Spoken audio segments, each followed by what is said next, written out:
I was walking quickly to get to Birdman, but right behind Birdman was Jim Jones. I'm walking mad quickly, but I ain't gonna lie to you. I think the way Jim seen it was like I'm walking up on him. I swear. Birdman, then I see Jim Jones. And I'm like, oh shit, Jim, what up? Now, Jim, what up back at me is a different type of what up. He's like, nigga, what up? And I'm like, whoa. I'm gonna give Jim his credit. Jim was the oldest YN in the building, but he was on YN timing. I'm gonna keep it a bean. I go over to say, yo, Jim, we gotta get up and we gotta go do the interview. That's what I'm like, we gotta go do the interview. I don't know if it's because Young Boy was on stage. Jim Jones turned to a YN on me. Jim Jones was like, yo, hold on, let me holler at you, man. Let me holler at you. Jim is like, yo, listen, man. I gotta talk to you. I'm like, all right, what up, what's good? He kept asking questions like, yo, do y'all think the shit y'all do online is cool?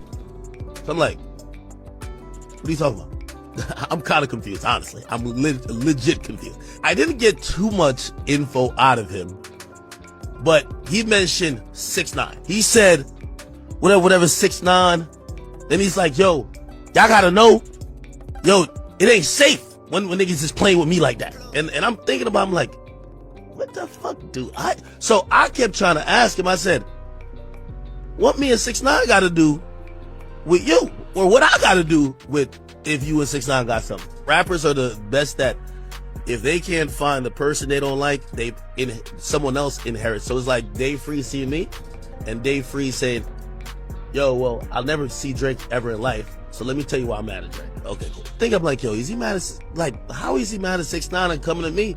Y'all two were 9 Trey Bloods. I was never a 9 Trey Blood, and I don't want to be one. Going through a second childhood. He's definitely looking for some sort of vengeance now, so he's trying to slide into any angle that makes him look brave. People criticize Jimmy for making that analogy, claiming he was overdoing it and disrespecting Ine's legacy. A completely different wound was then reopened when Max B returned home. Everyone is aware that Max and Jimmy were at odds over an old Bird Gang deal that Max had no interest in. The whole thing became a spectacle on its own when Max went off at the time and claimed to have been with Jimmy's girlfriend, Creasy, when Axe notices that everything is occurring once more. He tries to put himself in the center of the action as if it were his chance to intervene. Max was out here claiming that he had slept with Jimmy's girlfriend, Chrissy, and that she had touched it in Miami. All that crazy rhetoric he was using at the time. He even threatened to remove K-Sun, who in 2008 was essentially a small child. And as a result, everything became even more disorganized. The issue quickly deteriorated after he released a song titled Pootie. Jimmy and Max were at odds for years until Max put an end to it when he was incarcerated. However, there is still friction in the culture today. Everyone appears to be willing to support anyone who opposes Jim Jones these days. With the exception of A, and that's the root of his entire issue. Akademiks is in a situation where, despite his best efforts, he ultimately loses because of his own decisions. You can't do what he did recently, talking strangely to a 15-year-old boy on stream and expecting people to follow you. That immediately caused people to stare at him sideways. Many people have already been turned off by him, and with each new outburst, it gets worse. Because Act burned too many bridges. People may still favor Jimmy over him, even if he attempts to form an unexpected alliance with Jimmy. People choose their sides very carefully when it comes to Act 69 and Whack 100. And most people don't want to support Act at the moment. Act has now escalated the insult to a whole new level, labeling Jimmy a rat and adding numerous other derogatory terms as if he's attempting to get popularity on the internet. However, this is the true question. When he really encountered Jim Jones, where was that same energy? He didn't say any of these things directly to Jimmy. He was standing there calmly and courteously, making sure he didn't leave the area battered up like Ja Rule did following the incident at the Brandy event in Brooklyn. Aki might have received the same punishment if things at the NBA YoungBoy performance had gone even a little bit awry. He is also aware of Jim's dark past in that same field. Why, therefore, is Axe now shouting and speaking incoherently? Because it seems that his system was affected by that privilege.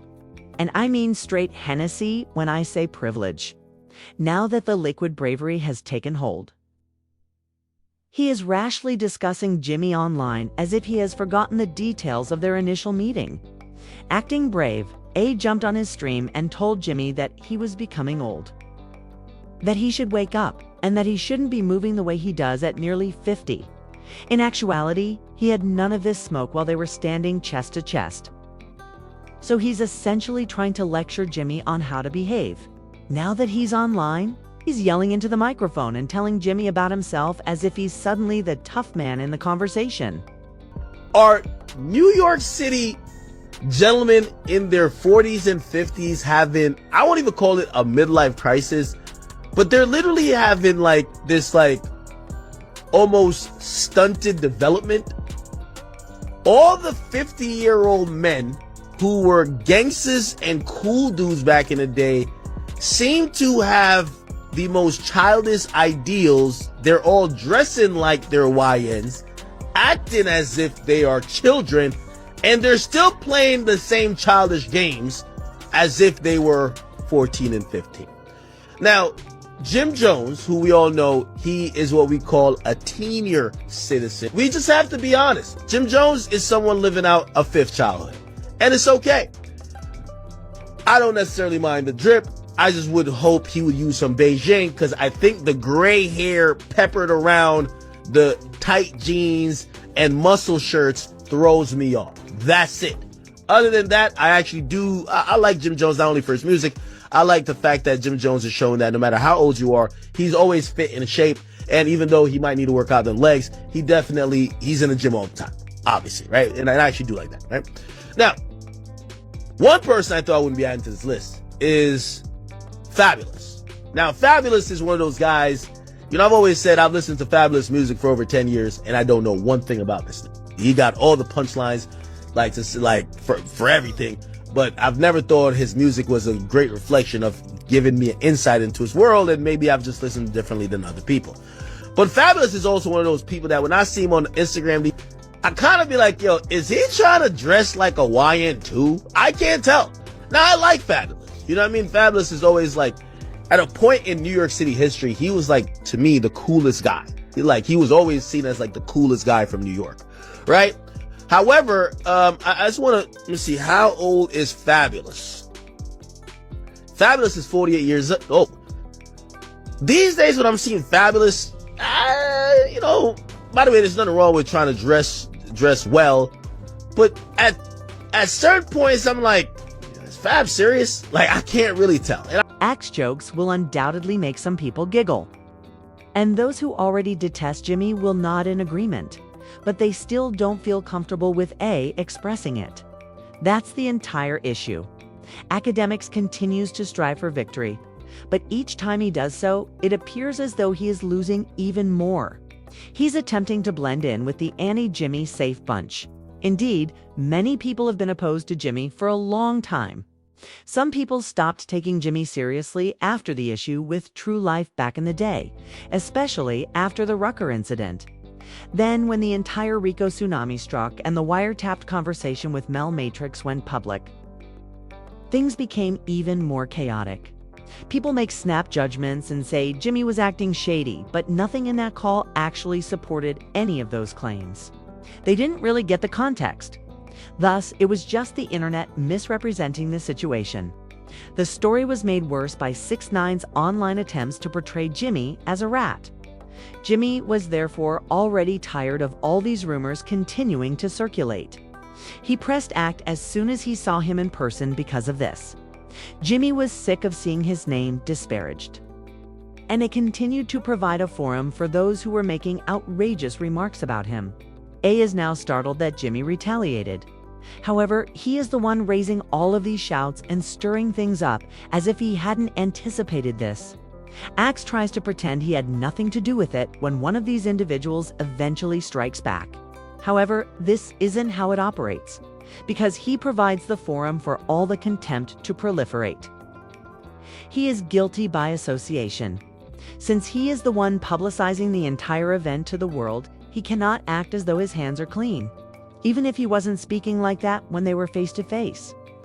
He now wants to chat wildly about Jimmy, A was looking for a compromise so he could leave the Barclay Center unscathed when Jimmy approached him. He didn't want to leave that building in pain, so he took care to be respectful. That's the reality. But now that he's at home, comfortable and secure behind the microphone, he's calling Jimmy a loser and a bozo while pretending to have been brave the entire time. Why didn't he express it at the time, champ, if that's how he truly felt? He's disappearing online because he didn't feel comfortable enough to talk like that in person. The fact that they both reside in New Jersey just serves to exacerbate the situation. Both Jimmy and AK were given spots in Jersey. Thus, it's not as though they live in different universes. Nothing is preventing another run-in from occurring because they live so nearby. And that's what it ought to be considering. And let's be honest. A is aware that everything could come back to haunt him at any time. And for that reason, he continues to push this "I'm just reacting" stance as though it shields him. However, individuals are able to see right through that. Whether you acknowledge it or not, you contribute to the chaos when you continue to show contempt. Promote untidy videos and put your own clever remarks on top. You cannot pretend to be innocent while exacerbating the problem. The problem is that Jimmy comes from a world where everything is content and your words truly matter. The actual conflict is located there. While ACT views insult as amusement, Jimmy takes it personally. He has the ability to switch on and off whenever he pleases. However, the issue is that not everyone in these circumstances considers them to be funny or clickbait. A is now seeming surprised that Jimmy continues coming back to him. What did he anticipate, though? Jimmy has been called old, washed, lame, and a host of other derogatory terms by him. He now wants to act as though he doesn't know why Jimmy is getting hot. Additionally, given they both reside in Jersey, this isn't some distant internet feud. Rather, it's close enough that anyone could unexpectedly find themselves in the same location. Therefore, A needs to determine whether he is truly prepared to stand on all of this discourse or whether he will fold the second. Jimmy approaches him once more. Jimmy doesn't enjoy using the internet back and forth. He enjoys having real-life talks. And every time he switches on the microphone, he forgets that. Akademiks could be in serious trouble right now, especially after Meek Mill invited him to that Meek and Friends celebration in Philadelphia. Many people who move together are already staring at AK sideways, so it might have gone quickly if he had actually shown up. To be honest, it seems like he might be entering a situation that he doesn't completely comprehend. He may not even be aware of the extent of his problems. Yes, he's great with some artists that have ties. But AK doesn't come from that world, and he's been promoting a lot of things that go against what some people believe. There may be repercussions if you continue to spread stories that damage people's reputations or distort their perceptions of themselves in real life. That is simply the reality. However, what do you believe will happen to AK next? Is he creating a situation from which he cannot retreat? Is he going too far with this? This scenario is becoming crazy, so please share your thoughts in the comments.